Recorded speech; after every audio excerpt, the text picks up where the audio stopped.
Welcome to Bird Law, a channel that does not look into the laws of birds, but instead the laws of men and women. And today we will be looking into the case of Hosseinzadeh versus the Kleins. First, the plaintiff. Matt Hosseinzadeh, aka Matt Hoss, is a YouTuber famously known for the Bold Guy series, an anthology of sketches about a man winning over a woman's heart through his charms and athleticism. Next, the defendant. Ethan and Hila Klein, also known as the H3 Production, are a couple of YouTubers who are known for their commentary videos, amongst other things.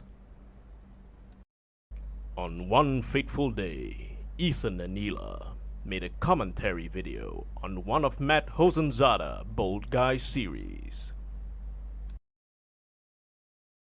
Safe to say, the Hoss did not like what he saw, nor what he heard. He sent a YouTube takedown notification and YouTube removed the Klein's video. Naturally, the Kleins then countered the notification, challenging the takedown on the basis that their video was inter alia, fair use, and non-commercial.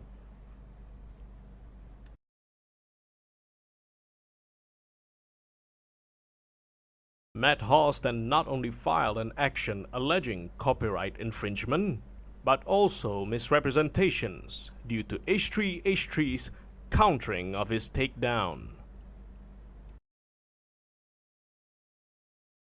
The Kleins made another video to discuss the upcoming lawsuit with their fans, expressing their frustration and grief. And because of that, Matt Hoss strikes again by amending his complaint to include defamation. And so both parties filed motions for summary judgment. The issue? Whether or not the defendant's commentary video showing a large portion of the plaintiff's material constitutes fair use? Question mark. Now, let's take a look how this case held up in court.